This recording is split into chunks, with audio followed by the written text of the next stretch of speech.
mga pinakamainit na balita ngayong tanghali. Bilis ng pagtaas ng presyo ng bilihin, bumagal sa 3.7% nitong Hunyo 2024. 29 pesos kada kilong bigas sinimulan ng ibenta sa ilang kadiwa center sa Metro Manila. Oil price hike namumuro na naman sa susunod na linggo. Sa MBC TV correspondents, higit 200 baboy namatay dahil sa African swine fever sa Abra. Sa MBC TV Sports, Gilas Pilipinas pasok na sa semis ng Olympic qualifying tournament kahit natalo sa Georgia. Sa Showbiz Spotted, GMMTV Fan Day 13 in Manila bukas na. Thai star Spon Puwin at Off Gun may mensahe sa Pinoy fans.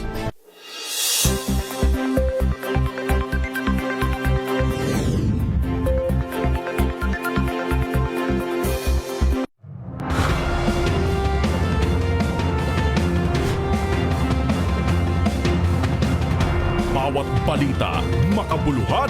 Bawat kwento, makapangyarihan. Boses ng Pilipino para sa Pilipino. Live mula sa MBC TV Studio. MBC TV Network News.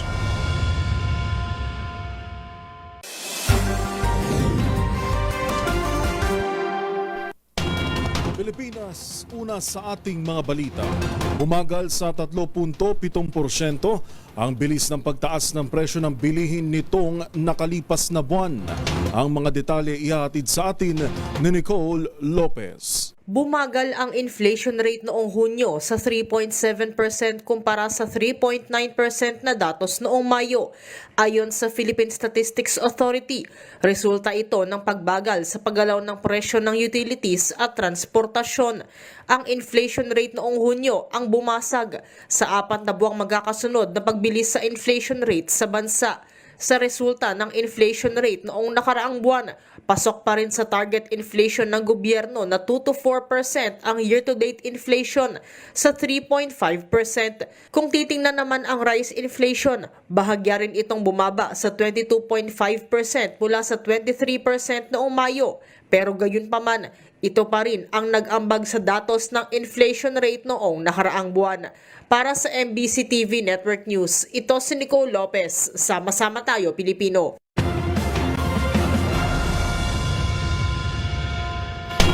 Samantala, sinimulan ng ibenta sa mga kadiwa center sa Metro Manila ang bagsak presyong 29 pesos sa kada kilo ng bigas. Ang sentimiento ng publiko sa programang ito, tutukan sa report ni Arnold Herrera.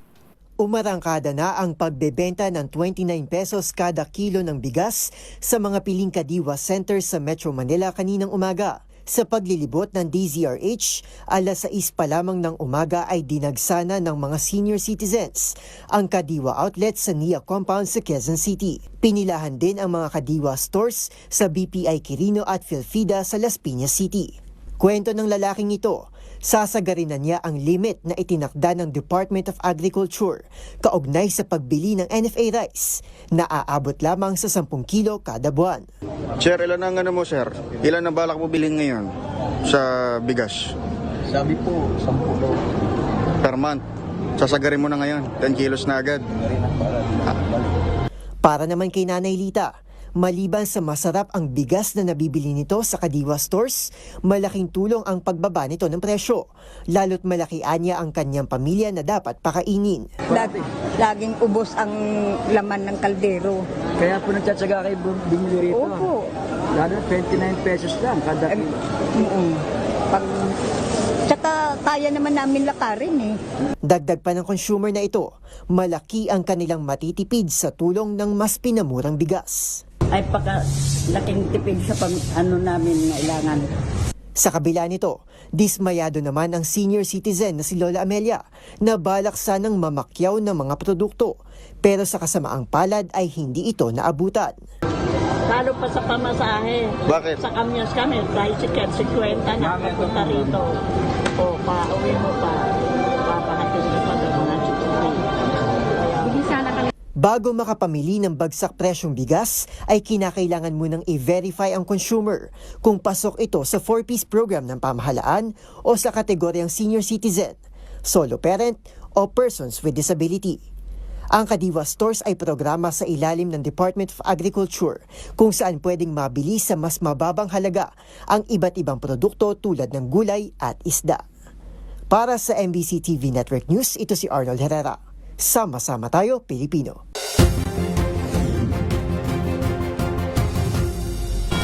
Samantala, kinasuhan naman ni dating Senador Antonio Trillanes ng graft and corruption sina dating Pangulong Rodrigo Duterte, Senator Bongo at 2 iba pa.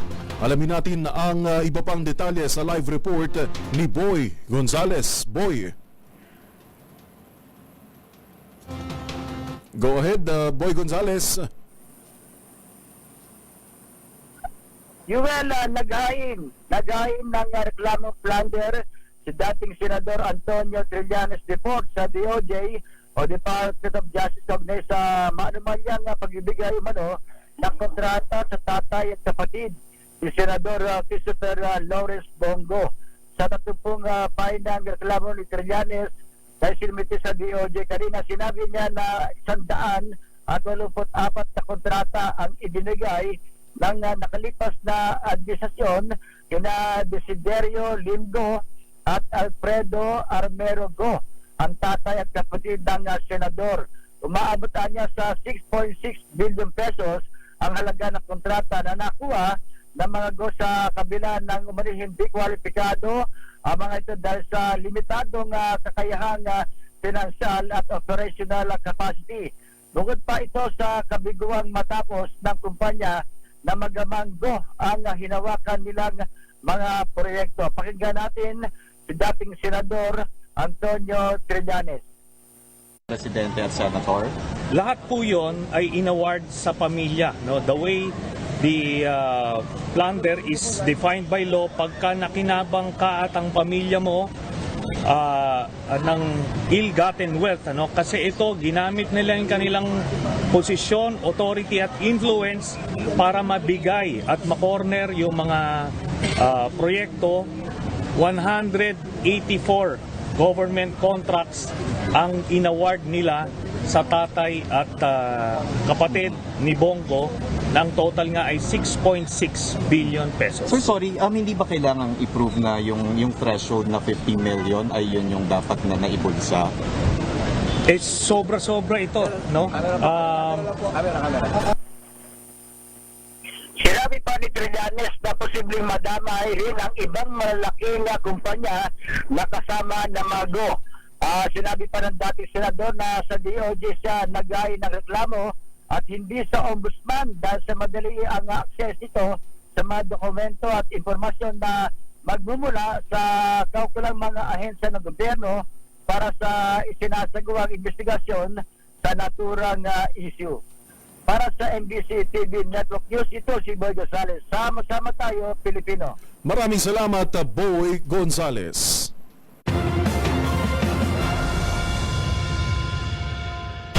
Sa iba pang mga balita, susunod ng didesisyonan ng Wage Board ang aumento sa sahod sa ibang mga rehiyon kasunod ng naging matagumpay na wage hike o 35 pesos na aumento sa sahod sa Metro Manila.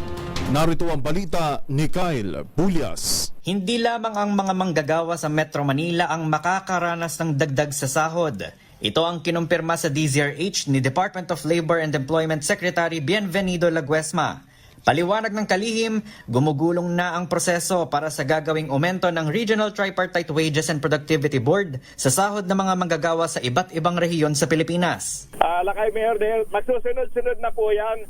Ngayon po ang susunod na atin pong sinusubaybayan, yung po na mga proseso sa Region 4A, sa pong Calabarzon area. At yung iba pong region, batay din po doon sa naging direktiba ng ating Pangulong Ferdinand R. Marcos Jr. nung nakaraang araw ng paggawa, pagkaroon po magsagawa ng tinatawag na timely review 60 days prior po doon sa latest anniversary date ng nakaraang wage order nila noong 2023. Inaasahan aniya na sa mga susunod na buwan ay magsisimulan na ang public consultation at public hearing sa mga rehiyon sa bansa bago magkaroon ng wage deliberation. Samantala, bagamat sa minimum wage earner lamang may dagdag, mayroon pa rin anyang mga matatawag na indirectly benefited dahil kailangan umanong magkaroon ng correction sa wage distortion para sa mga maabutan o malalampasan dala ng wage hike. Sa July 17, nakatakda ng iimplementa ang 35 pesos na wage hike kung saan mula sa 610 pesos, magiging 645 pesos na ang minimum wage sa Metro Manila. Para sa MBC TV Network News, ito si Kyle Bulyas. Sama-sama tayo, Pilipino.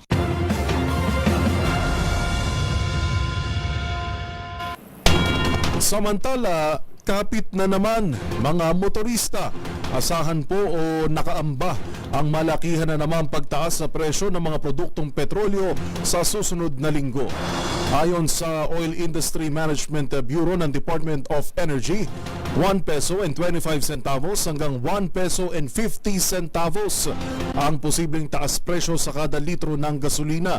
40 centavos hanggang 60 centavos naman sa diesel, habang 60 centavos hanggang 80 centavos sa kada litro ng kerosene o gas.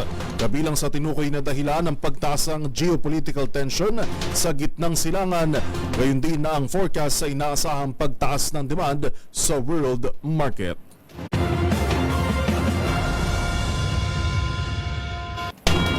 Samantala, nagbabala naman ang Armed Forces of the Philippines o AFP na si AFP Chief General Romeo Browner Jr. na lalaban pabalik ang tropa ng Pilipinas kung sakaling muling makaranas ng pangharas sa West Philippine Sea. Ang buong detalye tutukan sa report ni Edniel Parosa. Lalaban ang mga sundalong Pilipino at hindi papayag na mabuling muli sa West Philippine Sea. Paniguro ni Armed Forces of the Philippines Chief of Staff General Romeo Browner Jr. handang gumamit ng parehong puwersa ang mga Pinoy sakaling harasin muli ng China sa karagatan. Halimbawa, kung gagamit umano ng bolo mga Chino, gaganti rin ng kutsilyo mga tauhan ng AFP sa magsasagawa ng resupply mission sa Ayungin Shoal. Tinawag ito ni Browner bilang concept of proportionality. Napasok umano sa sinusunod nilang rules of engagement at hindi labag sa batas, pero sa panayam sa Campo Aguinaldo, tiniyak ng general na hindi lalabis dito ang mga tauhan ng Philippine Navy na una nang inatasang huwag maunang magpaputok ng baril sa laot. Sa kabila ng naging pahayag, suportado ni Browner, sinabi ni Pangulong Bongbong Marcos na hindi pa maituturing na armed attack ay nangyaring paggamit ng patalim ng China Coast Guard nitong Hunyo 17. Umabot naman umano sa 60 milyong piso ang pinsalang pinababayaran ng AFP sa China matapos ang naturang enkwentro. Para sa MBC TV Network News, ito si Edniel Parosa. Sama-sama tayo, Pilipino. Sa mundo naman ng basketball, sa kabila ng pagkatalo sa kamay ng Georgia, aabante pa rin sa semifinals ng 2024 FIBA Olympic Qualifying Tournament ang ating national basketball team na Gilas Pilipinas. Makakaharap ng Gilas ang Brazil sa pag-asang makasungkit ng ticket sa 2024 Paris Olympics. Ang naging laro tutukan sa report ng ating match point Millie Borja. Nabigo man ang Gilas Pilipinas na talunin ng Georgia, aabante pa rin ang mga ito sa semifinals ng 2024 FIBA Olympic Qualifying Tournament. 2 puntos lang ang lamang ng kalabang kupunan sa pagtatapos ng group stage match with 96-94.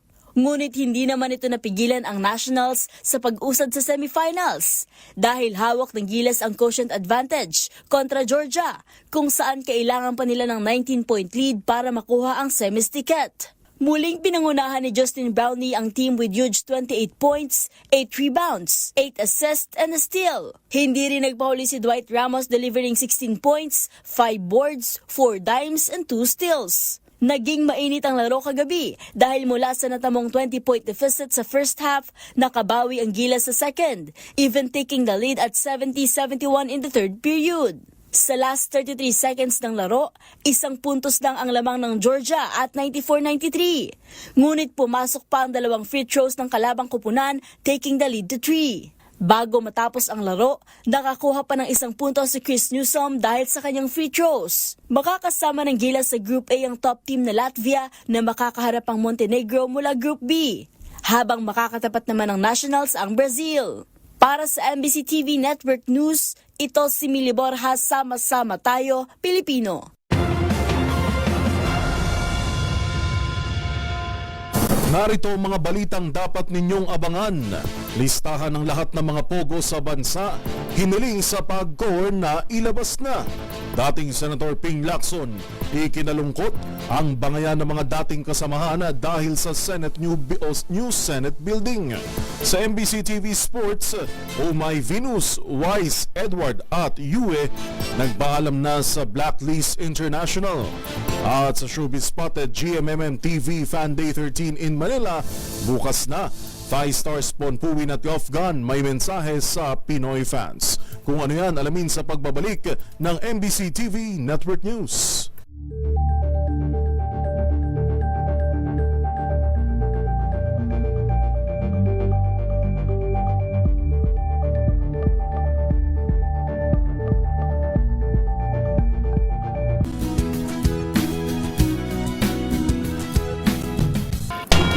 Hiniling ng isang kongresista na isapubliko ng Philippine Amusement and Gaming Corporation o PAGCOR ang buong listahan ng mga pogo sa Pilipinas, legal man o hindi. Ito'y matapos mapaulat na isa umunong dating miyembro ng gabinete ang umano'y nagsusulong ng pogo operations nitong mga nakalipas na administrasyon. Pakinggan natin ang balita ni Milky Rigunan. Hiniling ni Surigao del Norte 2nd District Representative Robert Ace Barbers sa Philippine Amusement and Gaming Corporation o PAGCOR na isapubliko ang pangalan ng lahat ng lehitimong pogo na nabigyan nila ng lisensya at accreditation. Kasabay ito umapil na rin si Barbers, Chairman ng House Committee on Dangerous Drugs, kay PAGCOR Chairman Alejandro Tenco na makiisa sa investigasyon ng Kamara at isapubliko ang mga pogo na nag-ooperate ng walang mga lisensya. Ang panawag ni Barbers ay sarap na ma-report na isang dating cabinet member ang muna'y naglabi at ginamit ang kanyang impluensya para ma-issuehan ng permit ang mga pogo noong nagdaang administrasyon. Ayon kay Barbers, sa mga pogo ay nagsisilbi na ngayong front para sa mga criminal activities at hindi ito dapat payagan sa bansa. Sa impormasyon ni Barbers, bukod sa mga Chinese, dagsaan na rin ngayon sa bansa ang ibang nationality gaya ng Vietnamese, Malaysians at Indonesians. Sila ay malayang makapapasok ng bansa na walang visa bilang bahagi ng ASEAN member nations. Binalaan ni Barbers ang Bureau of Immigration at Philippine Retirement Authority laban sa pagbibigay sa mga ito ng working visa para maging bahagi ng operasyon din sa bansa ng Pogo. Para sa MBC TV Network News, ako si Milky Rigunan. Sama-sama tayo, Pilipino. Ikinalungkot naman ni dating Senador Ping Lacson ang nangyaring bangayan sa mga dati nitong nakasama na sina Senator Nancy Binay at Senator Alan Peter Cayetano. Kaugnay po yan ng pondo ng bagong Senate building. Ang buong ulat ihahatid ni Raymond Tadpaas. Nagpahayag ng kalungkutan si dating Senador Panfilo Ping Lacson sa nangyaring bangayan nina Senador Alan Peter Cayetano at Senador Nancy Binay hinggil sa itinatayong New Senate Building sa Taguig City. Sa isang pahayag sinabi ni Lacson na masakit para sa kanya na panuurin ang bangayan ng dalawa nitong naging kasamahan sa Senado. Si Lacson ang nagpasimula sa proyekto bilang dating chairman ng Senate Committee on Accounts na nagsimula sa halagang 8.9 billion pesos. Ipinamana niya ang proyekto kay Senador Binay at ngayon ay kay Senador Cayetano. Inilahad ng dating senador na pagkatapos nilang nag-meeting nila dating Senate President Tito Soto at ngayon Senate President Chis Escudero ay sinubukan niyang kinausap si Senador Cayetano. Ito ay upang magkakaharap sila ni Senador Binay upang maipaliwanag sa kanya ang kabuuan ng proyekto ng New Senate Building. Tinanggap umano ito ni Senator Alan ngunit hanggang ngayon ay hindi pa natutuloy ang kanilang meeting. Mas maganda sana umano kung nabigyan ng briefing si Cayetano mula sa Senate Coordination Team gaya ng kanilang ginawa na turnover noon ni Senador Binay. Aminado ito na tama lamang ang naisin ng bagong liderato ng Senado na repasuhin ang proyekto. Ikinalungkot ni Lacson na ngayon na malapit nang matapos ang matagal ng pangarap na magkaroon ng sariling bahay ang Senado na iconic, secured, functional at green ay nababalutan ng pagdududa ng pang-abuso ng pondo ng gobyerno. Sa hearing ng Senado na ipinatawag ni Senador Alan Cayetano ay paulit-ulit nitong sinasabi na hindi katanggap-tanggap ang 23 billion pesos na gagastusin para sa new Senate building mula sa original na pondo nito na 8.9 billion pesos. Ngunit ang sabi ng DPWH, wala silang record sa binabanggit na 23 billion pesos dahil ang meron sila ay 21 billion pesos lamang. Kasunod na ito ang bangayan na nangyari sa pagitan nila ni Senador Binay at inakusahan ni Senador Cayetano ang media na kasabwat umano ni Senador Nancy sa pagpapakalat ng mga maling impormasyon hinggil sa new Senate building at naitinatanggi naman ng Senadora. Para sa MBC TV Network News, ito si Raymond Dadpaz, sama-sama tayo Pilipino. Sa iba pang balita, nagpapatuloy naman ang pagsasaayos sa nasirang navigational gate sa Navotas River. Pagtitiyak ng alkalde ng Malabon City na si Ginny Sandoval, tututukan niya ng maigi ang issue upang hindi na ulit ito mangyari sa hinaharap. Ang buong detalye ihahatid ni Edwin Duque. Nasa 30% na lang para tuluyan ng maitaas ng MMDA ang navigation gate na nasira kamakailan sa Navotas Malabon River na nagresulta ng mga pagbaha sa tuwing may mga high tide. Kahapon ng umaga ay kasama sa tumutok si Mayor Jenny Sandoval para matiyak manong matapos na ang repair nito. Pero hindi pa rin kinaya dahil tinigil muna ng MMDA dahil sa lakas ng agos ng tubig dulot ng high tide. Ginamitan naman ito ng crane pero hirap pa rin maiangat at kailangan pang magdagdag na isa pang crane. Pero pahirapan ang pagpasok sa mismong lugar kaya sa araw na ito ay sisikaping makapasok para mapabilis ang pagtaas dahil nakabig ang kaliwang side ng pinilit idaan na isang fishing boat. Tiniyak ng alkalde na di na maulit ang nangyari ito na labis sa manong nakapirwisyo sa mga nakatira sa mga mababang lugar tulad ng Dampalit, Flores at kalapit na barangay. Ang navigation gate ay nagsisilbing kontrol ng tubig mula naman sa Manila Bay kapag high tide pero maiwasang bumaha ito dahil ito rin ang kontrol na may labas ng tubig mula naman sa Kamanaba at Quezon City patungo ng Manila Bay kung may malalakas na pagulan. Ayon sa alkalde, kunti na lang at muli na itong maibalik sa maayos na operasyon ang navigation gate. Tinayak nito na tuloy-tuloy ang kanilang pagbumonitor sa bawat barangay upang masigurong maayos ang kanilang kalagayan sa panahon ng kalamidad. Para sa MBC TV Network News, ako si Edwin Duque, sama-sama tayo Pilipino. Samantala, pinagpaplanuhan na ang pagtatayo ng integrated o intermodal terminal malapit sa Quezon Memorial Circle. Ito'y sa ginanap na pulong kasama sina MMDA Acting Chairman Attorney Don Artes, Quezon City Mayor Joy Belmonte at GSIS President at General Manager Vic Veloso. Planong itayo ang nasabing terminal sa bahagi ng Commonwealth Avenue sa Quezon City sa lupang pag-aari ng GSIS. Kasunod nito, bubuo ang MMDA ng Technical Working Group para sa pagbabalangkas ng master plan. Pilipinas. Tulad ng iniulat kahapon ng Pag-asa, bahagyang kumilos pahilaga ang mga kaulapan ng Intertropical Convergence Zone o ITCZ, kung kaya mas malaking bahagi na ng ating kapuluan ang apektado nito. Asahan ng maulap na kalangitan na may mataas na tsansa ng kalat-kalat na pag-ulan sa Metro Manila, Calabarzon, Mimaropa, Bicol Region at mga probinsya ng Aurora at Quirino. Dulot pa rin ng ITCZ, magiging makulimlim ang panahon sa halos buong Kabisayaan at sa bahagi ng Zamboanga Peninsula. Mag-ingat pa rin po sa banta ng severe thunderstorms at umantabay sa social media accounts ng Pag-asa para sa pinakuling rainfall at thunderstorm advisories. Samantala, sa nalalabing bahagi ng ating kapuluan, bahagyang maulap hanggang sa maulap na kalangitan naman ang mararanasan sa buong magdamag. Sa Northern Luzon, kabilang na ang Metro Manila, maglalaro ang temperatura mula 24 to 35 degrees Celsius ngayong araw. Habang bahagyang malamig na temperatura naman ang inaasahan ngayong tanghali sa Palawan at Mindanao area dahil sa ITCZ. Para naman sa ating general weather outlook over the weekend, tinatayang magpapatuloy ang mga pagulang dulot ng ITCZ sa Palawan, Western Visayas at Occidental Mindoro. Batay rin sa pinakuling pagtaya ng Pag-asa, wala pa ring low pressure area na papasok sa ating Philippine Area of Responsibility at least within the next 24 hours. Habang dito sa Kamaynilaan, ma-enjoy ang maaliwalas na panahon na may temperatura na maglalaro mula 24 to 33 degrees Celsius. At yan ang latest sa lagay ng ating panahon. Para sa MBC TV Network News, ito si Arnold Herrera. Sama-sama tayo, Pilipino.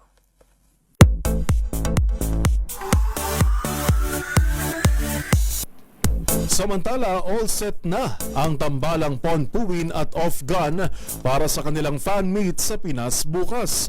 Ito nga at may maagang pabati ang Thai Stars para sa kanilang ever supportive Pinoy fans. Silipin yan sa report ng ating Showbiz Angel.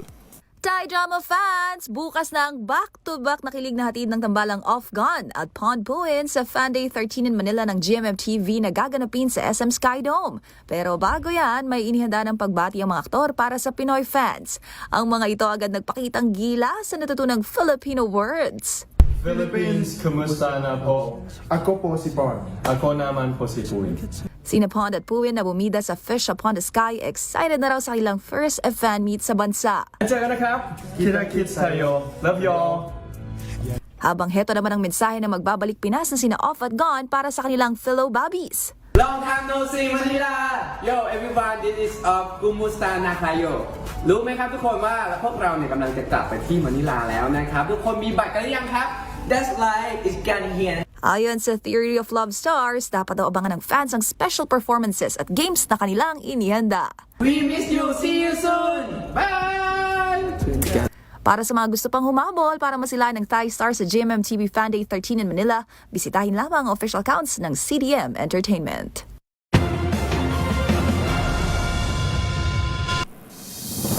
Narito mga balitang dapat ninyong abangan. Bagong airport at iba pang infra projects sa Leyte, target matapos sa 2026. Sa MBC TV correspondent, sigit sa 200 baboy patay dahil sa ASF sa Abra. Sa TNVS, simbahan sa Mexico na nagbebenta umano ng lupa sa langit, viral. Sa MBC TV Sports, Oh My Venus, Wise, Edward at You nagpaalam na sa Blacklist International. At sa Showbiz Spotted, Titanic star na si Leonardo DiCaprio nagpahayag ng suporta sa panawagang protektahan ang Masungi Geo Reserve sa Rizal. Lahat ng yan sa pagbabalik ng MBC TV Network News.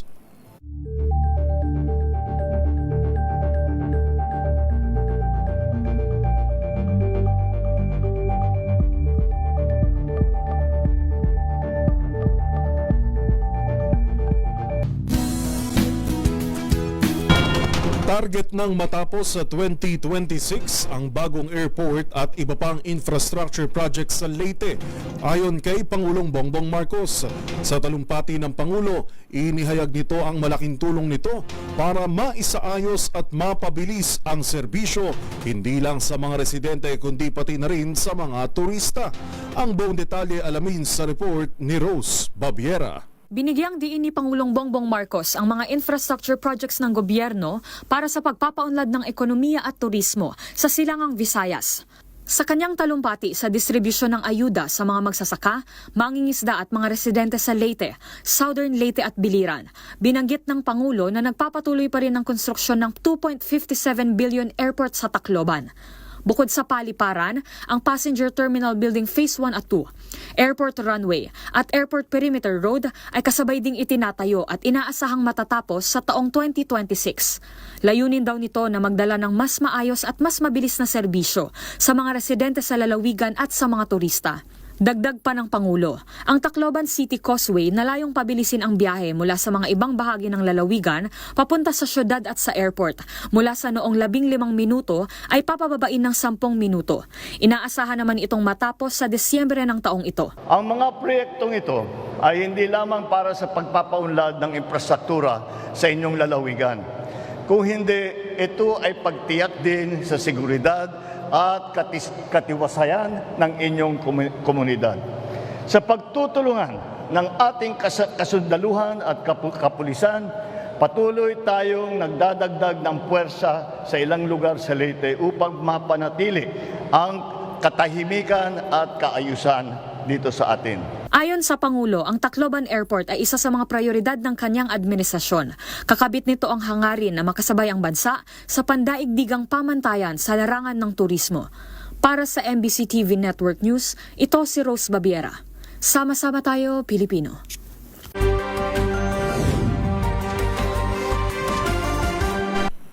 Patay naman ang nasa 200 baboy. Yan po'y sa probinsya ng Abra matapos dapuan ng African Swine Fever. Yan at ang iba pang mga rumarapidong balita mula sa probinsya, hatid ng iba't ibang istasyon sa ilalim ng MBC Media Group.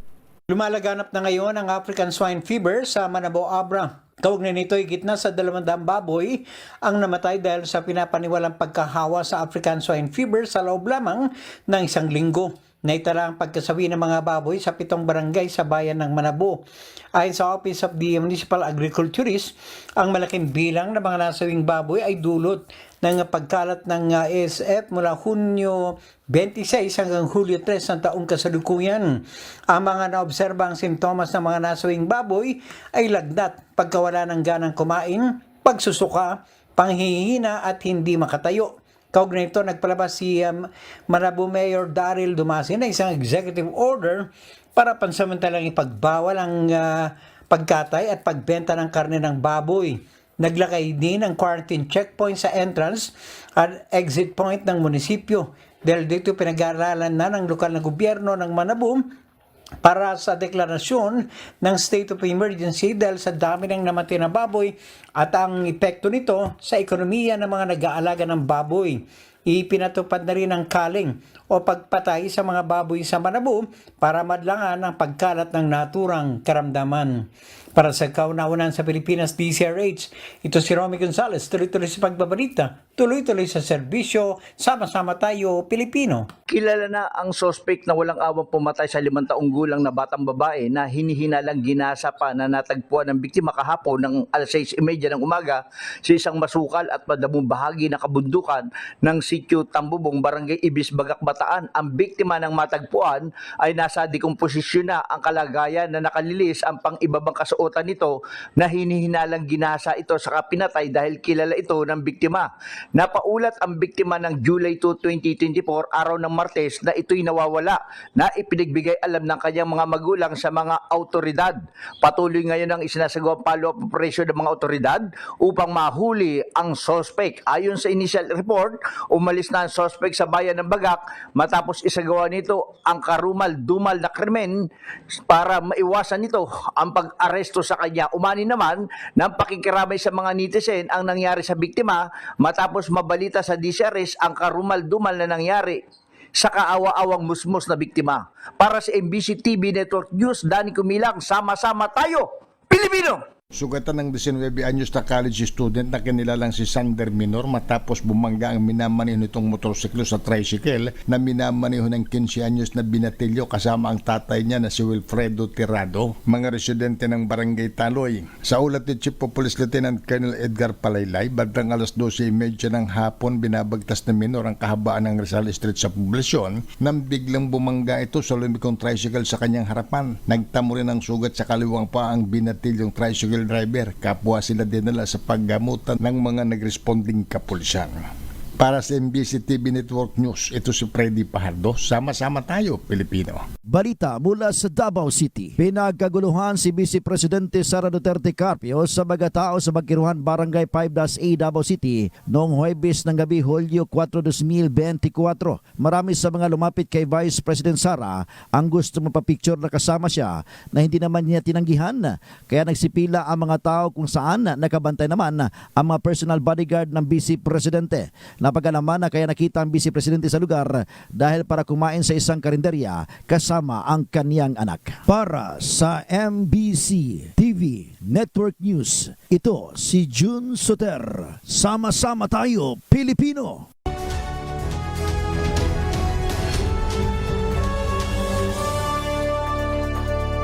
Lot in Heaven for Sale.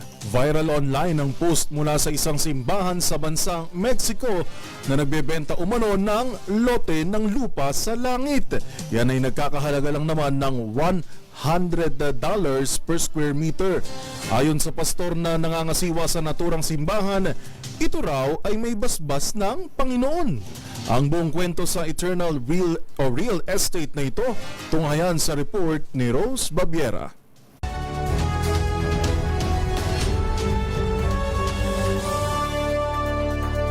Isang simbahan sa Mexico ang viral ngayon online matapos kumalat ang post nito na nagbebenta umano ito ng lote sa langit sa halagang $100 per square meter.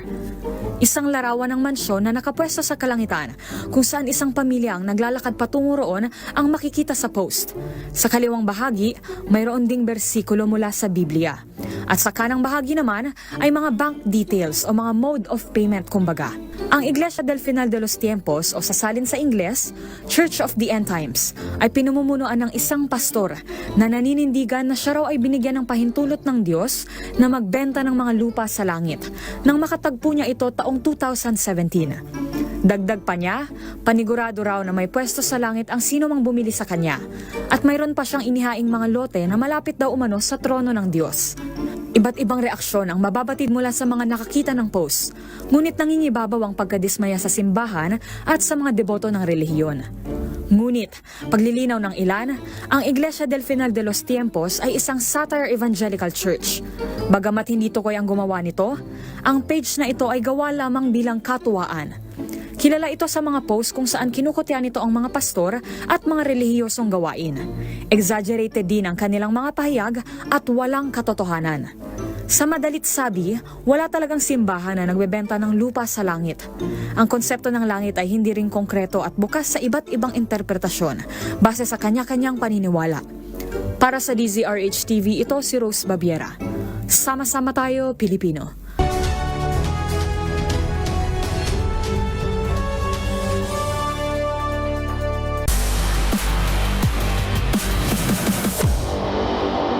Sa mundo naman ng esports, maraming Mobile Legends fans ang nalungkot sa balitang 4 na manlalaro mula sa esports team na Blacklist International ang opisyal ng umalis. Sa magkakahiwalay na social media posts, inanunsyo ni Venus, Wise, Yue at Edward na handa na silang pumasok sa bagong yugto ng kanilang buhay sa labas ng nakagis ng team. Ang buong detalye ihahatid ni Matchpoint Mili Borra. The Blacklist Dynasty continues! Ang nananatiling kampiyon nailista na Blacklist International! Tuluyan nang nagpaalam ang mga esport player na sina Jonmar Omay Venus Villaluna, Kenneth Yue Tadeo, Danny Wise del Rosario at Edward De Padap sa Philippine team na Blacklist International. Ginawa ni Omay Venus ang anunsyo sa pamamagitan ng isang social media post kung saan diretsahan itong sinabing iniwanan niya ang kanyang management na Tier 1 Entertainment at ang Blacklist. Dito, nagbalik tanaw din ang MG World Champion at 3-time MPL Philippines Champion sa kanyang journey sa esports team. At sinabing hindi nito inaasahang posible pala ang kanyang mga narating kasama ang Blacklist. Pero bago ito, una nang inanunsyo ng Blacklist mid laner na si Yue ang kanyang pag-alis sa team. Sa isa ring post, pinasalamatan ni Yue ang kanyang team at sinabing nais nitong ma-develop pa ang kanyang sarili at lumabas sa comfort zone. Samantala, ilang oras lang matapos ang anunsyo ni Yue, sunod namang na maalam sa team ang dalawa pa nitong players. Sa pamamagitan din ng social media, ibinahagi ng ex-player na si Edward na handa na ito sa susunod na yugto ng kanyang buhay, mapapersonal man o trabaho. Matapos ang hindi malilimutang 4 na taon at 5 seasons kasama ang Blacklist, nasasabik na rin itong makakilala at makasama pa ng mga bagong tao. Samantala, kaiba sa mga naunang post, isang simpleng resignation letter na may nakasulat na bounce na ako sob ang ipinost ng MPL Hall of Legend inductee at star jungler na si Wais. Sa paglalaro ng mga ito sa Blacklist, nakakuha sila ng 3 MPL Philippines titles at naging world champion sa M3 Series noong 2021. At yun ang mga latest updates sa mundo ng sports.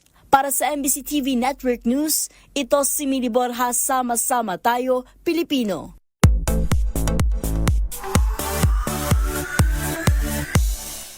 Sa kabila naman ang kritikal na papel ng Masungi Georeserve sa biodiversity conservation at ecosystem restoration, patuloy itong hinahaharap sa posibilidad na makansela ang kanilang kasunduan sa pagitan ng DENR.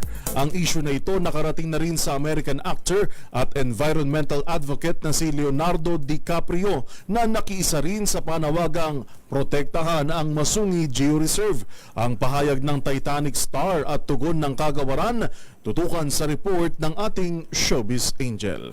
Nagpahayag na rin ng suporta ang award-winning Hollywood actor at environmental advocate na si Leonardo DiCaprio sa panawagang protektahan ang Masungi Georeserve sa Baras Rizal. Sa kanyang social media account kalakip ang ilang larawan ng Masungi, mismong si Pangulong Bongbong Marcos na ang tinag nito at nakiusap kay PBBM na mamagitan na sa umano'y banta ng Department of Natural Resources na kanselahin ang kasunduang protektahan ang naturang lugar mula sa land grabbing activities. Oras kasi na mangyari ang kanselasyon, tila mababaliwala na raw ang matagumpay na conservation efforts sa loob ng maraming taon dahil posible na anyang magkaroon ulit ng illegal na pagmimina, pagpuputol ng puno at pagtatayo ng mga estruktura roon. Marami namang Pinoy personalities ang nagpahayag ng pasalamat sa pakikiisa na ito ng Titanic star. Samantala, agad namang naglabas ng pahayag ang DENR matapos kumalat ang naturang post ng aktor. Ayon sa kagawaran, kanilang pinahalagahan ang saloobin ng mga eksperto at kilalang personalidad hinggil sa pagprotekta ng mga likas na yaman ng Pilipinas. Ngunit binigyang diin ito na walang sino man ang makakatakas sa batas. Nananatili raw labag sa batas sa mga itinayong resort sa lugar na naniningil sa publiko para sa ilang aktibidad. Paglilinaw naman ng Masungi Georeserve bilang isang non-stock non-profit foundation na rehistrado sa Securities and Exchange Commission, lahat anya ng nalilikom nilang conservation fees ay napupunta sa misyon ng kanilang organisasyon na protektahan ang Masungi. Sa kasalukuyan, patuloy anya ang investigasyon ng DENR at ng Kongreso tungkol dito. Para sa MBC TV Network News, ito po ang showbiz angel Angelica Cosme. Sama-sama tayo, Pilipino. DZRH 85th Anniversary Countdown. At bago lang po tayo magpaalam, narinig mo na ba ang malaking balita na uukit sa kasaysayan ang tinig ng asul, pula at dilaw? Dahil malapit na ang engrandeng pagdiriwang ng DZRH, ang kauna-unahang radyo sa bansa. Sa panibagong yugtong ito, sama-sama nating balikan ang makasaysayang legasiya ng DZRH sa puso ng bawat pamilyang Pilipino. 10 araw na lang po, maparadyo man o TV, sama-sama tayo sa 85 sa iisang adhikain, sa iisang tungkulin.